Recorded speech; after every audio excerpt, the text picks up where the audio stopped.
छत्तीसगढ़ में आज़ाद जनता पार्टी का आगाज जैसे हुआ है, बस्तर की बात की जाए, बस्तर से लेकर सरगुजा तक 90 विधानसभा सीटों में आपने चुनाव लड़ने का सोचा है।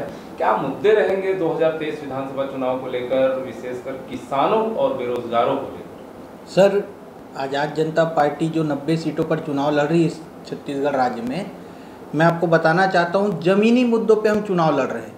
जो जनता का अधिकार है वो उसको मिलना चाहिए। जो बाहर के लोग आके छत्तीसगढ़ राज्य का राजस्व खा जा रहे हैं, यहाँ के पैसे बाहर ले जा रहे हैं, दिल्ली मुंबई में खर्च हो जा रहे हैं, वो पैसे यहाँ की राज्य की जनता को लगने चाहिए। किसानों के लिए हमारे पास इतनी सारी योजनाएं, इतनी अच्छी अच्छी योजनाएं हैं कि यहाँ हमारे छत्तीसगढ़ राज्य के किसान संपन्न होंगे। सर, बेरोजगारी दर बिल्कुल निम्न ले आएंगे, क्योंकि 100% बेरोजगारी खत्म करना तो किसी भी सरकार के हाथ में नहीं होता, लेकिन यहाँ के लोगों को रोजगार प्रोवाइड कराना, कम से कम 10 लाख लोगों को हम रोजगार प्रोवाइड कराएंगे, ये गारंटी हम देते हैं। किसानों के लिए मैं आपको बता देता हूँ, आज सूरजपुर की पावन धरा पे मैं आया हुआ हूँ और यहाँ से मैं आज़ाद जनता पार्टी का भी घोषणा पत्र आने में तो थोड़ा सा समय है, लेकिन मैं आपको अभी बता देता हूँ, हमारी योजना में किसानों के लिए आज़ाद जनता पार्टी प्रति एकड़ 22 क्विंटल धान खरीदेगी और 4,000 रुपये प्रति क्विंटल के हिसाब से धान खरीदेगी। चाहे वो कितना भी बड़ा किसान हो या छोटा किसान हो, उसके लिए कोई दिक्कत नहीं है। 22 क्विंटल धान हम खरीदेंगे प्रति एकड़। इसके बाद में हम किसानों को जो सब्सिडी मिलती है, जो उनको उपकरण लेने के लिए 60% की जो सब्सिडी दी जा रही है, वो हम 80% देंगे किसानों को, ताकि हमारे किसान संपन्न हो सके और ज़्यादा से ज़्यादा अपने उसके लिए काम कर सके। और हर एक फसल आज़ाद जनता पार्टी खरीदेगी MSP रेट से ऊपर में, ताकि किसान हमारे राज्य के संपन्न हो सके। छत्तीसगढ़ के किसानों के लिए इतनी बड़ी घोषणा आपने सूरजपुर जिले से की, इस स्थान से किया है, क्या लगता है इसे कैसे पूरा कर पाएंगे यदि जनता किसान मौका देते हैं, और किसानों तक यह बात कैसे पहुंचेगी? सर, किसानों तक बात तो आप मीडिया बंधु ही पहुंचा देंगे, हमारी जनता पहुंचा देगी।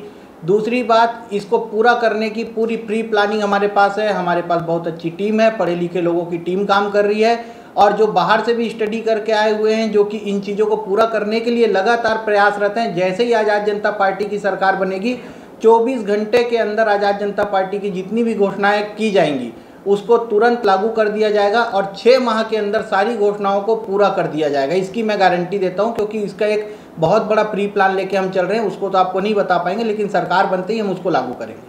छत्तीसगढ़ की बात की जाए तो आज हम महिलाएं सुरक्षित नहीं हैं। अभी कई ऐसी घटनाएं हुई जो कहीं ना कहीं महिलाओं के लिए काफ़ी चिंताजनक स्थिति बनी हुई। छत्तीसगढ़ में कानून व्यवस्था को लेकर महिलाएं और लड़कियां सुरक्षित नहीं हैं, इसके लिए क्या प्रयास होंगे आपकी पार्टी की ओर से? सर, महिलाओं और बच्चियों के और बच्चों के उत्थान के लिए हमारी छत्तीसगढ़ में आज़ाद जनता पार्टी बहुत अच्छी योजना लेके आ रही है, और जो IPC CRPC की धाराएं हैं वो तो रहेंगी ही रहेंगी, लेकिन इसके अतिरिक्त हम एक ऐसा कानून लाएंगे जिससे कि हमारे राज्य में किसी बालिका पे, किसी माता पे, किसी बहन पे कोई नज़र उठाए तो उसकी नज़र जीवन भर के लिए नीचे झुकी रहे, और ऐसा करने के लिए फिर इंसान जीवन भर सोचेगा, दूसरा व्यक्ति ऐसा कृत्य ही ना कर सके।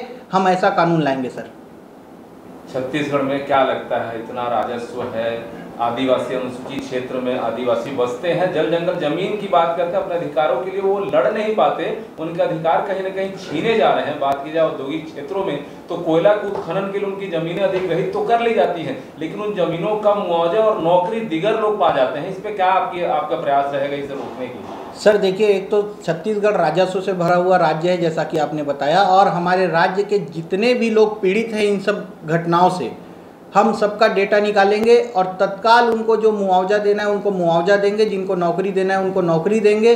कोई भी हमारे राज्य में पीड़ित नहीं होगा। हमारे राज्य में मैं एक बताता हूँ कि अगर कोई बच्चा गर्भ में पल रहा है, वहाँ से लेके जो हमारे राज्य का व्यक्ति अपने जीवन की अंतिम सांस लेगा, वहाँ तक के हमारे पास योजनाएं हैं, ताकि हमारा राज्य संपन्न राज्य बन सके। हमारे राज्य में सिर्फ औद्योगिक क्षेत्र की बात नहीं करता, मैं हर इस क्षेत्र में बात कर रहा हूँ जहाँ पे हमारी जनता रहती है। उसके लिए हम 100% काम करके देंगे। रात को 2 बजे, रात को 4 बजे, जब हमारी जनता को हमारी ज़रूरत होगी, हम आएंगे और उनके लिए काम करेंगे।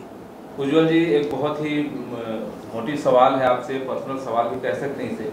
आप पुलिस की नौकरी छोड़कर जनता की सेवा और लगातार आप प्रताड़ितों के लिए काम करते रहे हैं, कहीं ना कहीं बस्तर की बात की जाए, कांकेर की बात की जाए, तो आप जो शोषित लोग हैं उनके लिए हमेशा खड़े रहते हैं। आपने नौकरी छोड़ी जनता के लिए, कैसे, आपका मोटो क्या रहा है? सर मेरा मोटो था पहले पुलिस विभाग में जो शोषण और प्रताड़ना होती है उसको ख़त्म करना, लेकिन जब मैं पब्लिक के बीच में आया तो मुझे पता चला कि पब्लिक तो हमसे भी ज़्यादा प्रताड़ित है। तो पब्लिक की प्रताड़ना को दूर करने के लिए हम राजनीति में उतरे हैं सर।